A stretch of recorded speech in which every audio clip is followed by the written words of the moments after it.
Olá, senhores. Bora aí para mais uma questão de eletrostática. Olha só, três esferas pontiformes eletrizadas com cargas elétricas Q1 igual Q2, que vale mais Qzão, e Q3, que vale menos 2 Qzão, estão fixas e dispostas sobre uma circunferência de raio R e centro Czão, em uma região onde a constante eletrostática é igual a K0, conforme representado na figura.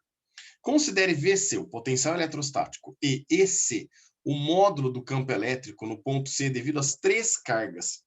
Os valores de VC e EC são, respectivamente, vamos lá, meninos. Olha só, Q1 é uma carga positiva, Q2 também é uma carga positiva, a única que é negativa é a carga Q3.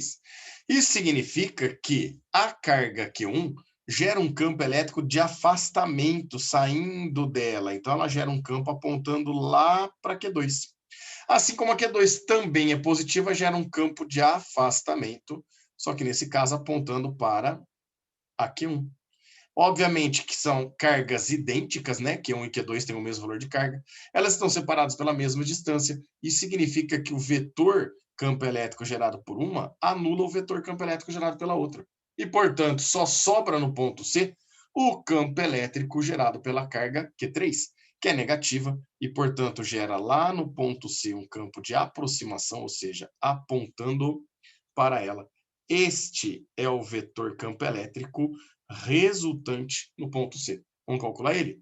Esse vetor campo elétrico no ponto C é o campo elétrico gerado pela carga Q3, que vai ser a constante eletrostática do meio, que é K0, o módulo da carga Q3, que é menos 2 Qzão, tudo isso dividido pela distância. Essa distância nós vamos ter que encontrar. Olha que bacana. Você percebe aqui que a distância do ponto C até a carga Q3 também é o raio para nós, né? Vou colocar direitinho aqui, do centro até a carga Q3, ó.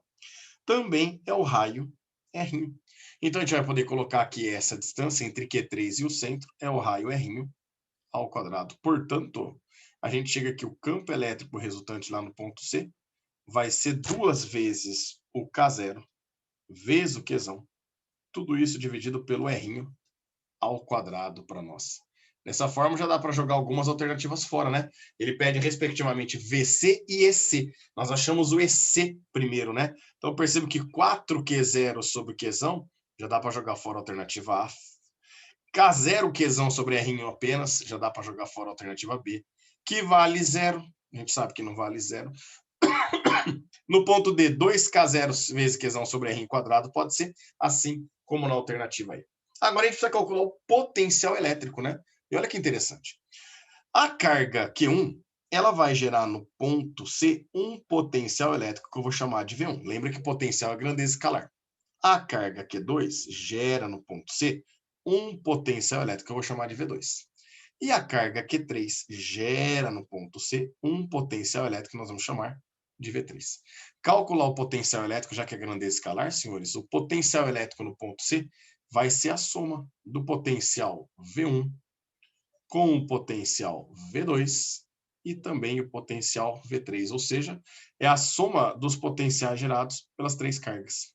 Potencial V1 vai ser a constante K0, a carga Q1, que é positiva, vale Qzão, dividido pela distância que separam eles, o Q1 do ponto C, que é o R' para nós, mais o potencial gerado pela carga Q2, que vai ser a constante K0, a carga que também vale Qzão positivo, dividido pela distância que também vale R', né? E mais o potencial gerado pela carga Q3, que vai ser o K0, vezes a carga, que nesse caso, toma cuidado, ela vale menos 2 Qzão, então ela vai gerar um potencial negativo naquele ponto, também dividido pela distância R'. Olha que interessante.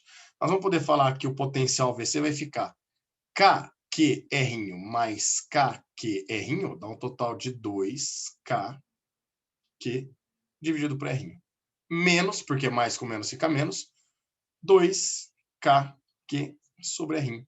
Ou seja, 2KQ sobre R' menos 2KQ sobre R', a gente chega que o potencial elétrico resultante lá no centro dessa circunferência vale 0. O que confirma para nós aí como correta a nossa alternativa aí, já que o potencial não tem esse valor de 2K0 Qzão sobre R' para nós. Fechou, senhores? Grande abraço a todos e até mais.